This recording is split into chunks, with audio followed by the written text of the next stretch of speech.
Hey, Nick. Hello, Warwick. Hello, listeners.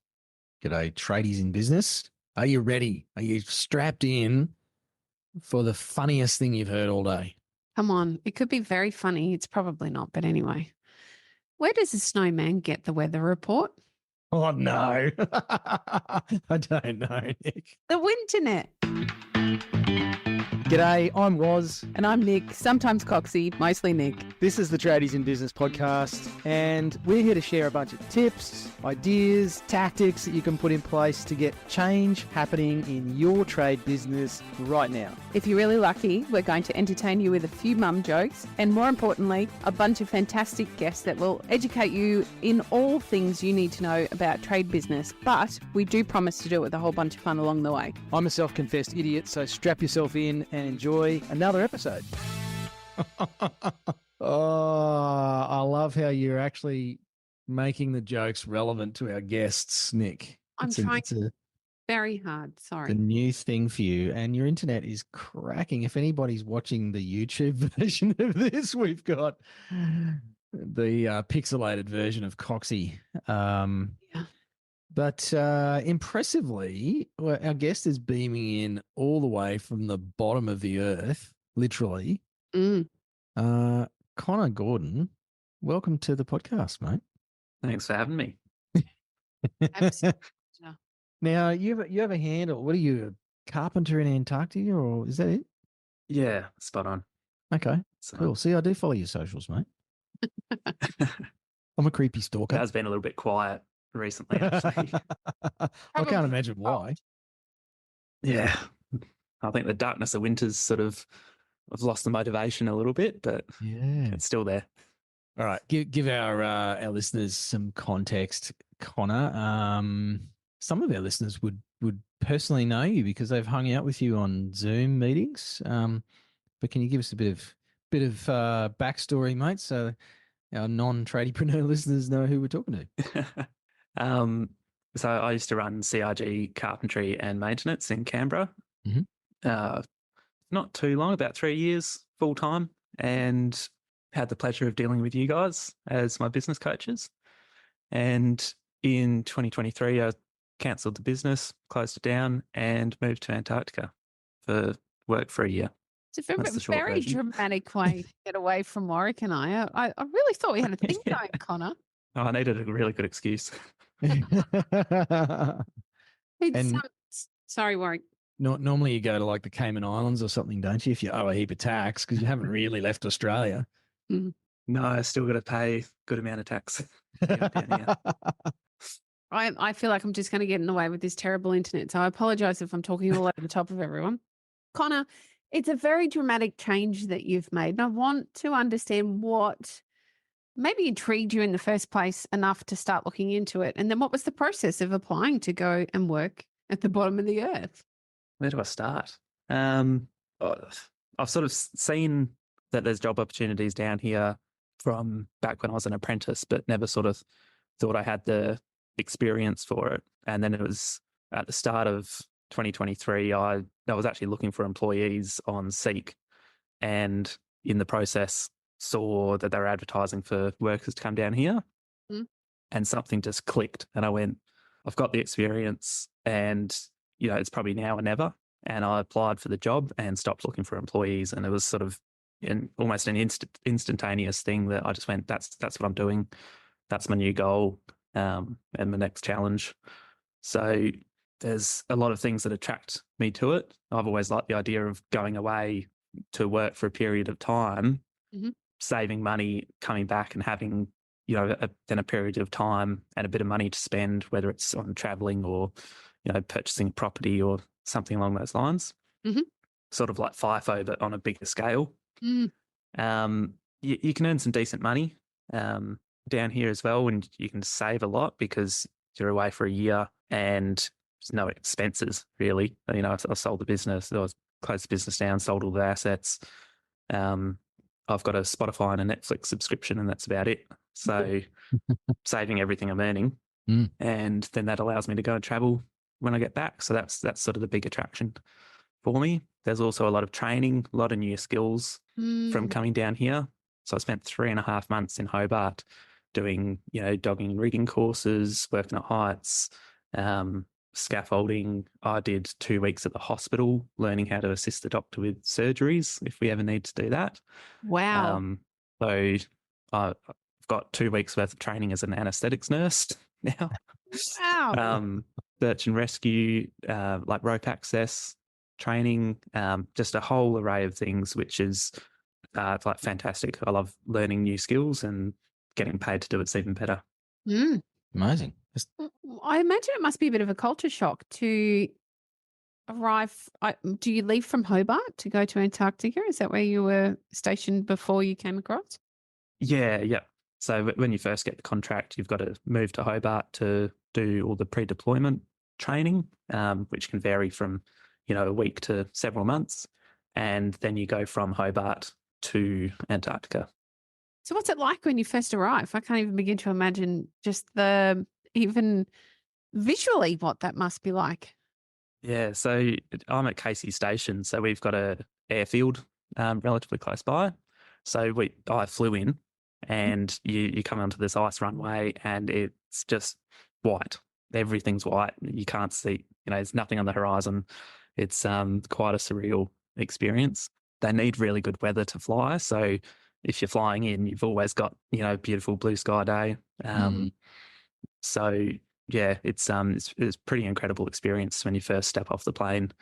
I don't really know how to describe it, to be honest. And then the airfield's about 70 kilometres from the actual research station. So then you're on a big bus driving down for about 3.5, 4 hours towards the station. You eventually see the coast and the icebergs and the station, after seeing nothing but white for 3, 4 hours, and it's pretty incredible experience. Is it cold? Right now it is. I think we're like minus 35 today, including wind chill. Yesterday we got up to down to about minus 48. Wow. So yeah, we're in the winter months at the moment, so it's pretty cold. And summer's not too bad. It's sort of probably average between 0 and minus 10 during summer, which is pretty manageable. You get used to it very quickly.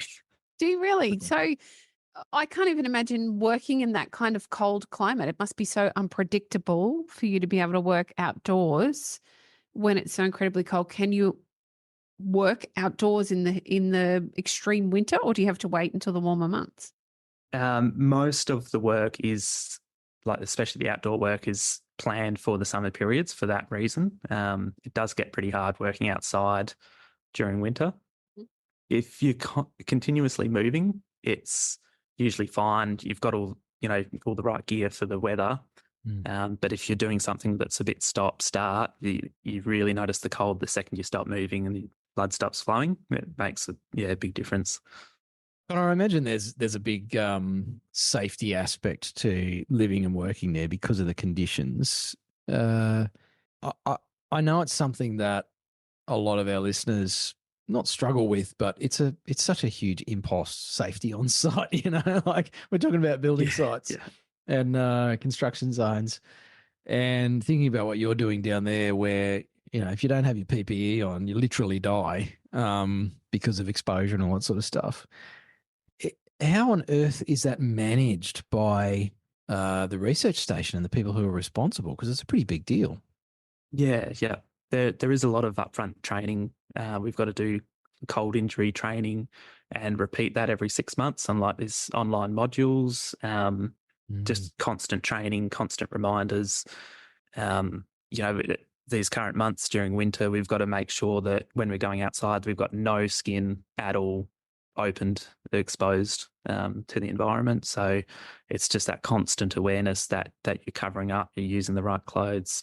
Very strict rules if we're going off the immediate station and into the field, that we've got no cotton is allowed in the field, because it soaks in the moisture, and then that can then freeze to you. So it's merino clothing and sort of like snowboard ski style outerwear. So yeah, it's all very strict, and just lots of repetition about what we're supposed to wear and how to manage it. Has there been any moments where you've thought about what you're doing now and what you were doing before with your carpentry business, and just like check in your head? It's like, what the hell am I doing? Um, I don't know. Sort of feel like I'm meant to be here. I feel like I'm a very good fit for this environment. So I've got no regrets about what I've done. It's very different going from running my own business to working for the government. Got a lot less control over things, which when I first came down was definitely a change in headspace, but I've gotten used to it and made it work for me. So yeah. Connor, on the headspace thing, I can imagine that that massive shift that you've made could potentially create some great times and some not so great times. And the fact that you're living and working in the one space, it's not like you can jet off for a holiday, or you can't just drive down a country road and get away for a pub lunch or something. How do you manage your headspace living and working in the environment that you are? Yeah, it can be quite tough living and working with the same people. Yeah, I think your workmates here can really make or break your experience, and we're lucky to have an awesome group of people. Everyone gets along for the most part really well, which is fantastic. When you do have those down times, I think it's really important to be able to have a sort of space you can go to if you need your own time. And we've all got our own rooms, which if we didn't, I think that would make things 10 times harder. So you've got a space you can go to and just chill, listen to some music, whatever it is that, calms you down. Yep. We've got access to psychologists or psychiatrists back in Kingston, the headquarters for the Antarctic division. We've got access to them if we need to talk to someone. We've got a doctor on station that we can talk to as well. So there's sort of lots of options in that regard. And what do you do socially? Like, is there downtime? And in that downtime, do you get to socialize or do something for fun, or is it all work? But during the summer, it's a bit more go because that's when all the projects are on. You've got the better weather. There's a lot more people on station. It's quite busy, relatively speaking. And then in the winter, things tend to calm down a bit. It's more normal work hours. We've got a lot more time in a sense because we're working normal hours, but there's no commute times. We don't have to cook for ourselves. We've got a chef that prepares a couple meals a day, and so you've got a lot of time if you want to do a side hustle or study something. There's a lot of time for that. We've got a cinema, we've got a bar with the pool table and dartboard, table tennis, lots of board games that get played. There's almost every night there's a group out playing a board game. Communal lounge areas, a lot of people getting into photography. There's a number of things we can do. One of the fantastic benefits coming down here is that we get reimbursed up to, I think it's like $2,000 or something for doing study. So you can sort of pick an online course to do and do that while we're here, and we get reimbursed for it. So it's sort of a bit of, I guess, a way for us to keep ourselves busy, but also upskill. And so that's a pretty cool benefit. So I think just about everyone's studying something as well. That's so fantastic. it's great. Yeah. What about the kind of work that you're doing, Connor? What sort of projects are you working on, and how does it differ from when you were doing it for yourself? Sort of quite a range of things. As carpenters down here, we're kind of like the jack of all trades. So there might be tiling, plastering, painting, what have you to do. There's a lot of like repairing doors and door seals and making sure the buildings are, properly sealed up so no wind and snow gets through. Tiniest little gap, and if there's a blizzard, it just absolutely fills up behind the door, and to a point where you might not be able to actually open the door. So that's quite an important aspect. This year in particular, the plumbers have a lot of work on, and borderline maybe not enough people to do it, whereas the carpenters have been a little bit more quiet. So I've actually been helping the plumbers a lot this year. So almost like a bit of a trades assistant there, but combined with the carpentry jobs as well. It's lots of random small jobs, replacing expired fire extinguishers and just keeping the place ticking over. And how does it differ then, Connor? Because again, I keep using the word imagine because that's all I can do. I have no basis for what it is that you're doing down there. Do you have to wear when you're working outside, of course, you'd have gloves and things on. That would make it really challenging compared to the way you would work normally. Although you did come from Canberra, so it's also cold. Yeah. Yeah, Canberra was a bit of a struggle in winter as well. And I think that when I had my psych interview before coming down, the lady asked if I, had anything I was concerned about, and I said working with gloves on, it's a pain in the ass. Yeah, But absolutely. I knew that coming down. It's as a carpenter, you want to do little fiddly things, and you just can't do it with gloves on. So that's obviously the environment's one of the biggest challenges down here. And you've got to plan for that. If you are doing a job outside, you might need to use those chemical hand warmers, have a second set of gloves that you maybe sit them near a heater and swap your gloves out every, 10 minutes even. Hot drinks ready to go if you're working outside.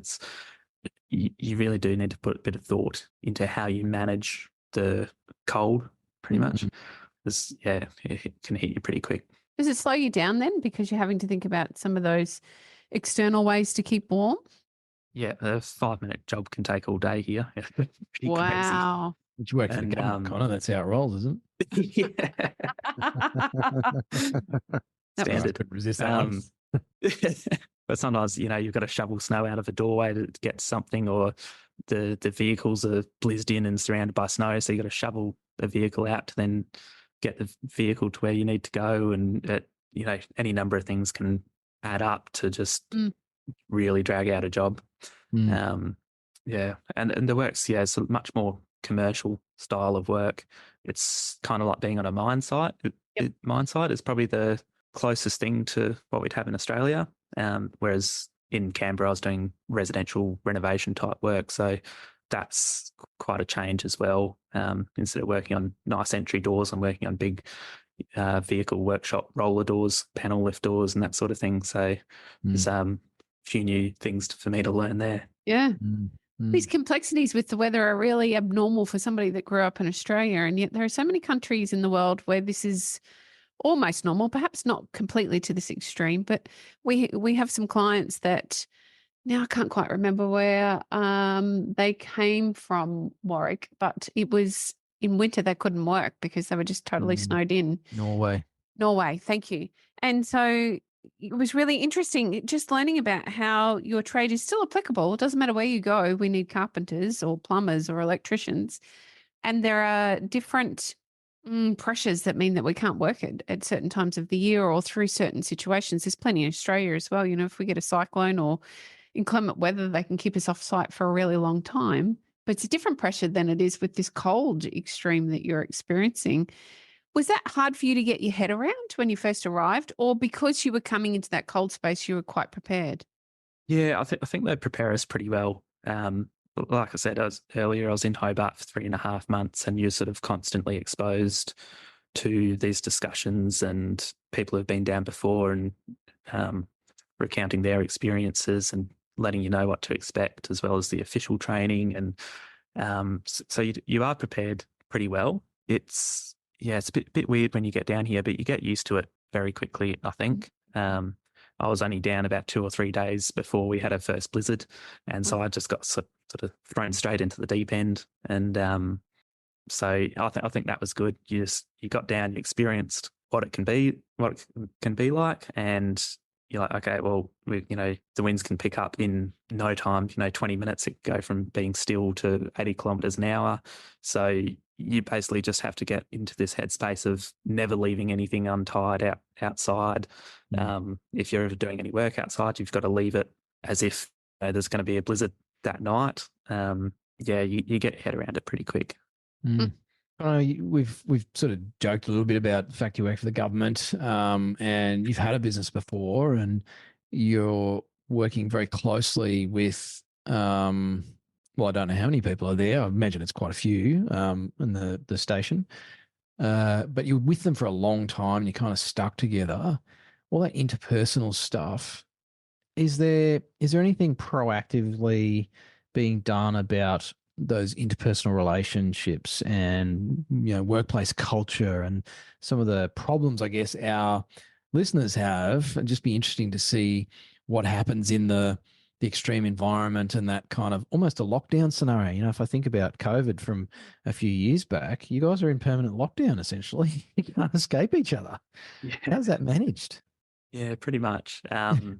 Over summer, it's probably in some ways harder because there's more people. You've got about station population's about 120 for the most part, and so there's more people, but also more chance to get away from the people you're having issues with. Yeah. And then in winter, we've got 31 people here over winter, and so it's a lot harder to kind of get away from those people. But yeah, like I said, we've got a good group, so we haven't really experienced any big issues. But I think the key is just to be proactive. As soon as something does start to arise, it's get on top of it. Not like a mediation, but like talk it out. What are the frustrations? How can we work around it? And the earlier you get onto it, the better. Yeah. I imagine it would be easy to just assume everything's okay, and for nobody to really take any active role in ensuring that everyone's traveling along all right. Is there, like, other than the programs, you know, the movie theatre and all that sort of stuff, is there a focus on well-being? Because I imagine it would be really important. I know I'm kind of stuck on this, but I think it's a big issue that a lot of business owners have, is their sort of emotional management and energy management. And I always find these sorts of scenarios where you are, and I read a lot of books about, you know, sort of alpine adventurers and mountaineers and that sort of stuff. And it's a really big part of getting through those missions is sort of the mindset management. I just wonder if the government bothers doing anything about that other than say, you know, here's a movie theatre and a pool table, knock yourselves out. Yeah, I don't know specifically what official stuff they have in place, but they are definitely like sort of working on that aspect. They had a report come out a few years ago which didn't show it in the most positive light. So they're doing a lot of work in the background to improve that type of stuff. Yeah. But like our station leader here is really good. This is his third winter down here at Casey, and there's a lot of effort that goes into keeping us entertained and busy. So I think we would potentially start to have issues and people getting, you know, missing home or whatever it may be if we're kind of just left to our own devices when we're not working. Yep. But we've got lots of activities. We have a weekly sort of talk on Tuesdays. Someone gets up and talks about, you know, science or, you know, their skydiving adventures or, you know, whatever it may be, something interesting to them.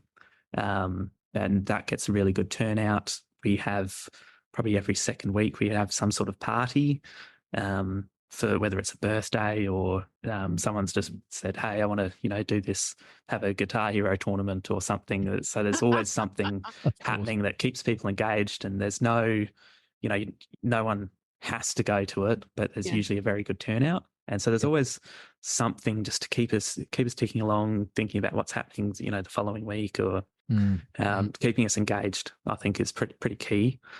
And yeah, I think that's a big part of it. And that comes into the study that I was talking about before, how they reimburse us for the study. It's another thing that just keeps us engaged, keep us not thinking about, oh, it's 5 months till we get home, it's 4 months till we get home, because I think we'd all slowly go insane if that's all we're thinking about. Totally. Connor, are you there for the entire 12 months, or do you have the opportunity to even pop back to Hobart during that time?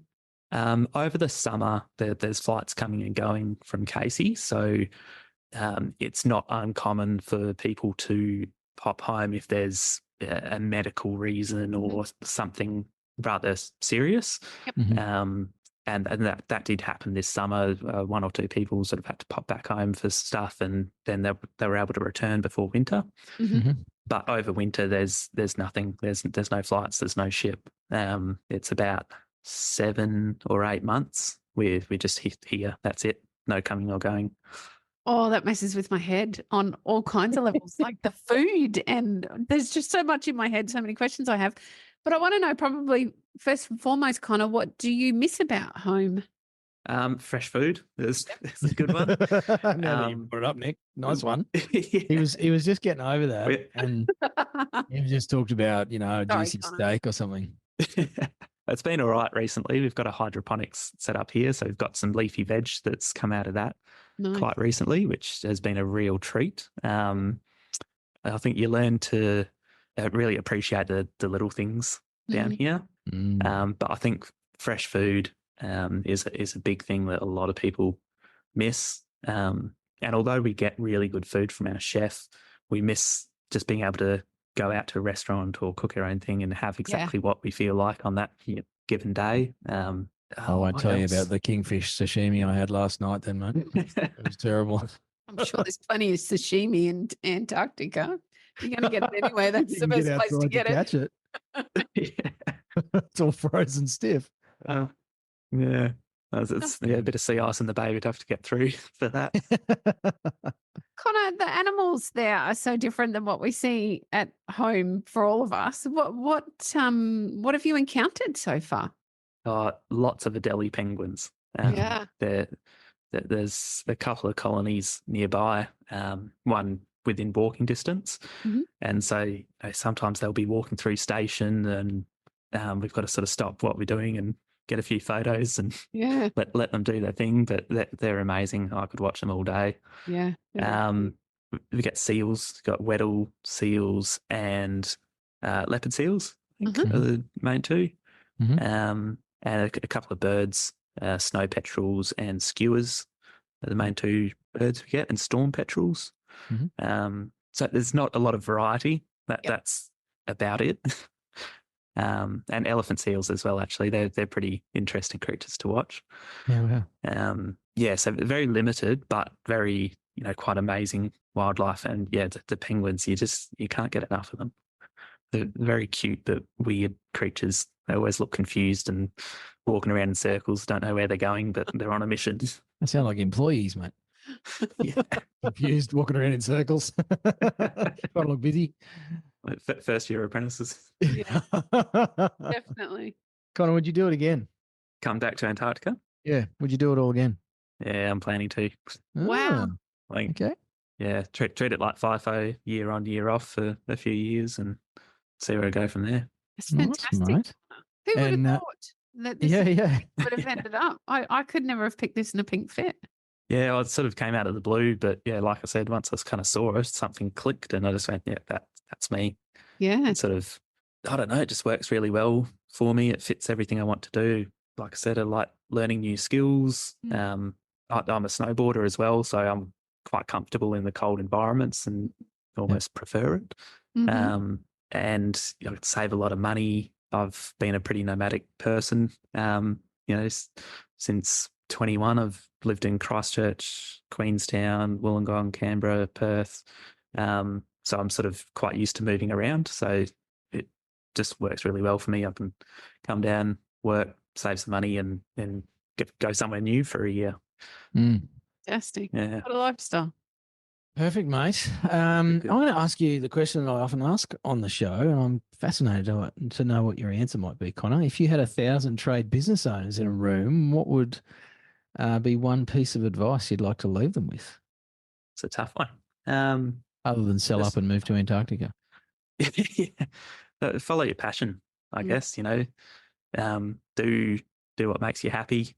I think a big thing that resonates with me is the Japanese word ikigai, which is essentially if your ikigai is something that makes you happy, you enjoy doing and passionate about, something you can earn money from, something that benefits the community.